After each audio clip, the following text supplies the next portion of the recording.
Isso tudo gerou no Corinthians uma impressão de espetacularização, um receio de que se fosse levado isso diretamente ao Ministério Público, de que isso rapidamente fosse vazar.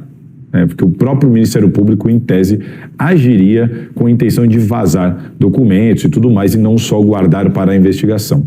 Além disso, há uma tese defendida por algumas pessoas, algumas pessoas da área do direito, advogados, de que você não pode enviar esse tipo de documentação sem uma ordem judicial.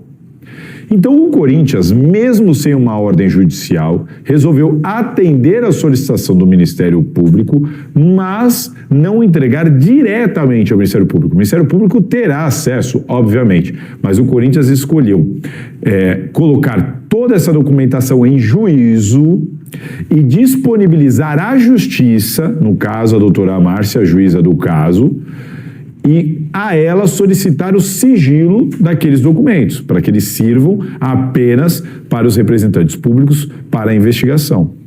A juíza vai receber e ela vai fornecer acesso ao Ministério Público. O Ministério Público vai ter acesso a isso. Mas é uma maneira, entre aspas, do Corinthians se precaver de qualquer responsabilidade sobre eventuais vazamentos que aconteçam, como o clube hoje acredita que o Ministério Público talvez esteja agindo com essa intenção. Isso é informação, não é opinião. É por isso de todo este cuidado. Tem pressão interna para cima do Osmar? Tem. Tem receio com as manifestações do Dr. Cássio, promotor? Tem. Pessoas de dentro têm esse receio. Segundo ponto, entregar sem uma ordem judicial. Teve gente que foi contra isso? Teve. Mas a diretoria do Corinthians resolveu atender o pedido, mesmo sem ordem judicial, só que dessa maneira. Então vai chegar na mão do Ministério Público, mas não vai chegar assim diretamente. E foi dado aquele recado: olha, se vazar, foram com vocês aí, que a gente tomou o devido cuidado aqui e entende que isso não tem que vazar, porque tem documentos sigilosos e tudo mais. Tá certo? Foi desta maneira que o Corinthians entregou e muito em breve o Ministério Público deve ter acesso. Exatamente como eu falei lá no último sábado, e se confirmou hoje, nessa segunda-feira, matéria da Gazeta e depois confirmada em nota oficial pelo próprio Corinthians. Tá certo? Esse é o entendimento, essa era a discussão e foi por isso que aconteceu. Tá bom? Durante essa discussão, inclusive, vários advogados ali do Corinthians foram consultados, uma juíza foi consultada, outros advogados que prestam serviço foram consultados, todo mundo tentando discutir, baseado na lei, o que o Corinthians deveria fazer nessa situação, o que poderia, o que deveria, o que gostaria de fazer. Houve um entendimento ali de todo mundo, mas tudo isso porque o Osmar Stabile, pelas pessoas que eu conversei, deixou claro desde o início que, olha, eu vou enviar. A Justiça está solicitando e eu vou enviar. De que maneira nós vamos enviar? Aí, ok, vem cá, chamem os advogados, os especialistas, mas o Osmar Stabile em nenhum momento pensou ou comentou com algum par de que teria a intenção de não enviar estes documentos. Isso não aconteceu em absolutamente nenhum momento. Pelo contrário, a pressão dele, que vinha para cima dele, era justamente para ele não enviar, porque sabiam que ele ia mandar para frente, como mandou. Tá bom? Que mais? Agora sobre a coletiva aqui de Romeu Thomaz Júnior e Leonardo Pantaleão. Resumindo, Romeu falou muito mais do que Leonardo Pantaleão. Normal, era de se esperar. Romeu Thomaz Júnior passou o cronograma do estatuto. Então nós temos agora aí, setembro, outubro, novembro, dezembro. Formulação das últimas questões do texto, votação no Conselho, votação na Assembleia Geral, enfim, tá tudo lá. Outubro, novembro e dezembro a gente vai ter isso definido, muito bom, e bate com aquela promessa lá de trás que eu falei que a gente tem que cobrar, porque o Romeu prometeu que até o final do ano resolveria tudo isso. Se mantiver isso, de fato, vai cumprir essa promessa e vai resolver. Até uma coisa que ele falou que eu acho importante se o Estatuto tivesse sido reformado, sei lá, há um ano atrás, você imagina quantas situações importantes deixariam de constar no Estatuto, porque elas aconteceram durante o mandato do Augusto Melo, ninguém tinha se atentado naquilo, como, por exemplo, aquele absurdo do dia 31 de maio da invasão ao Parque São Jorge, e agora aquelas coisas serviram, pelo menos, para as pessoas olharem para o lado e falar, cara, a gente tem que inserir isso aqui no Estatuto.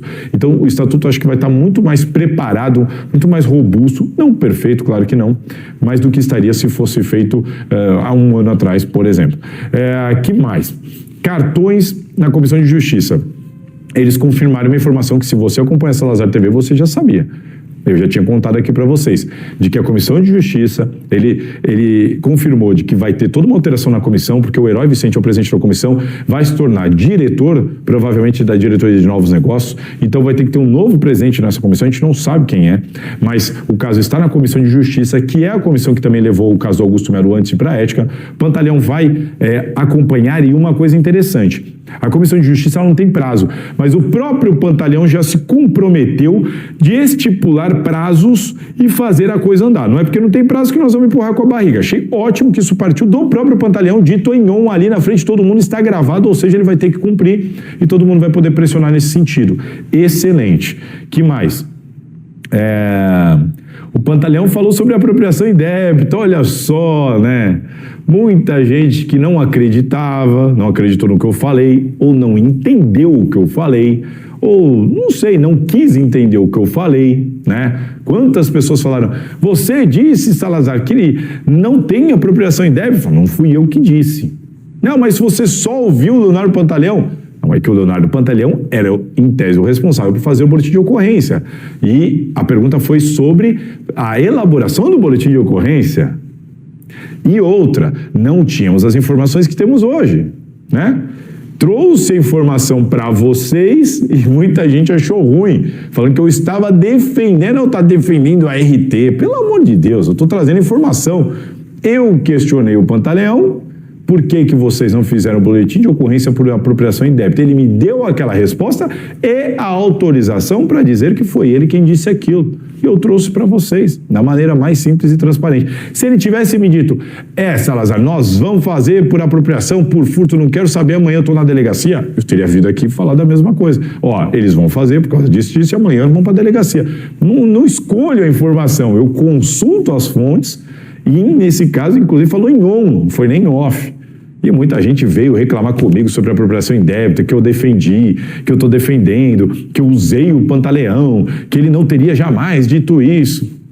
Então, tá aí, tá vendo? A verdade sempre prevalece. Por isso que vocês sempre me têm aqui muito tranquilo, apesar de tantos ataques, que vem só de uma parte, não é de todo mundo não. Sou muito grato a várias outras pessoas que trocam ideia comigo numa boa. É que tem uma parte que você sabe, né? Era muito ligada ao ex-presidente, como o ex-presidente caiu e as informações estavam corretas, essas pessoas não me perdoam por causa disso, guardam um rancor comigo até hoje, mesmo percebendo que as minhas informações estavam corretas, mesmo sabendo agora todo mundo quem é Augusto Melo e o que ele estava fazendo, essas pessoas continuam bravas comigo. Isso é uma doideira, né? Não são corintianas, não querem o bem do Corinthians, por que estão bravas de eu ter revelado tudo aquilo, né? Enfim, curiosidade, fica aí para você refletir sobre isso e tomar cuidado com quem você acredita e quem você acompanha. Mas é isso, Leonardo Pantaleão admitiu que lá atrás não tínhamos as informações que temos hoje, o próprio Ministério Público também não cravou se houve apropriação indébita até agora, está investigando, é uma possibilidade, e lá atrás ele explicou o que era apropriação indébita e tudo que configura uma apropriação indébita não estava esclarecido, não estava materializado naquele momento e por isso ele não poderia fazer o boletim de ocorrência. Numa entrevista coletiva, os caras chegaram e falaram assim, ó, estamos aqui assumindo os name rights da Arena do Corinthians, que se chamará tal agora, tá? Estamos pagando esse valor porque é o valor que nós entendemos que vale, mas o Corinthians vale muito mais que esse estádio. Inclusive, estamos quitando já à vista aqui a dívida do estádio. Porque muita gente reclama do Andrés também, mas o Andrés conseguiu algo absurdo, que foi eliminar a dívida lá com o Odebrecht. O que ele fez, eu não sei. Mas se existisse essa dívida da Odebrecht, ia ser o dobro da dívida da Arena. Hoje é só a Caixa. Não é impossível pagar esse estádio, gente. Não é impossível. Será que ninguém consegue ter essa visão? Hein? Imagina a visibilidade. Tudo bem, Thiago. Se você acha que é um mundo mágico de Oz, você não sabe quantas pessoas têm de dinheiro por aí, filho. Empresas que têm dinheiro. Empresas bilionárias. Você não tem noção. Entendeu? É que você vive no seu mundinho. Você vive no seu mundinho. Mas você não sabe. Entendeu? Você acha que 800 milhões para alguma empresa aí, 700 milhões, você acha que alguma empresa isso é impossível? Para, filho. Isso aí para a empresa isso não é nada, velho. Entendeu? Isso aí não é nada. Entendeu? Então, enfim, eu acho que, né, a Arena, ela é pagável e eu não acho impossível pagar a Neoquímica Arena, tá? Fé não nos falta, Samir. Samir, eu não sei, mas você, quando o Romeu fala, eu vejo o Andrés falando. Não sei você, mas quando o Andrés fala, eu vejo o Romeu Turma falando, eu vejo o Andrés falando. Tem que valorizar a arena. Samir, minha mulher é sua hater, mas eu não sou pau mandado, Marcos Aurélio. Verdade, Samir, perdem muito tempo se justificando ao invés de trabalhar. Eu também achei um verdadeiro desbarate isso que ele falou. Quem vai investir no Corinthians com esse bando lá, as entrevistas desse cara, agora concordo com você, se for pagar a arena, concordo. E os Neymer Whites pode ajudar muito a pagar essa dívida. O problema é que tem os juros, né? Isso mesmo, Samir, o pessoal não acredita na força do Corinthians. Não acreditam. O próprio torcedor, entendeu? O próprio torcedor. Eu falei aqui, o cara, Mundo Mágico de Oz. Cara, vocês acham? Sabe o que eu faria? Em vez de eu pegar 70 milhões por ano, eu priorizaria o seguinte: 30 por ano, 50 por ano, mas com o valor à vista da dívida paga. Pronto. E fazia um contrato de 10 anos. 50 por ano e a dívida paga. Eu sei, cara, é difícil, mas não é impossível. Entendeu? Não é impossível. Tá? Nem na própria Neoquímica, isso é nada, Samir, o Júnior Liro. Samir, já pensou? Arena Sete Mares, Arena Rei do Café, top, hein? Meu Deus do céu. Arena Sete Mares, com aquelas... ia colocar os restaurantes lá dentro do Sete Mares, hein? Sensacional, hein? Samir, a Arena vai estar até no filme, velho. Chegou a ver, sim.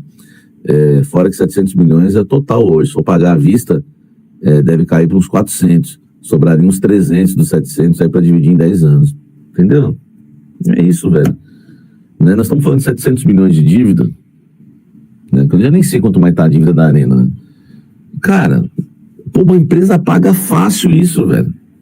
Entendeu? Paga fácil. Sabe, tem muita empresa que fatura mais de 1 bilhão por trimestre no Brasil, é só pesquisar. Mas os caras acham que é o Mundo Mágico de Oz, igual o camarada falou de mim aí. Entendeu? É que as pessoas não têm visão. Cara, quando eu abri esse canal, hoje, graças a Deus, é um dos maiores canais de Corinthians, né? Tá falando capitão corintiano, ele trabalha na TV Corinthians, né? E ele falou pra mim que eu sou o maior canal de Corinthians no YouTube, né? Eu até falei pra ele, não, pô, tem aí outros aí, tem meu timão. Ele falou, não.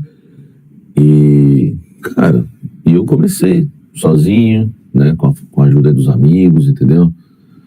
Né? Com a graça de Deus. Cara, e o canal tá indo, né, muito bem, graças a Deus. Sabe, agora você imagina pegar o Corinthians, cara, né? Um nome centenário de 35 milhões de fiéis. Cara, de uma história incrível, de títulos e mais títulos.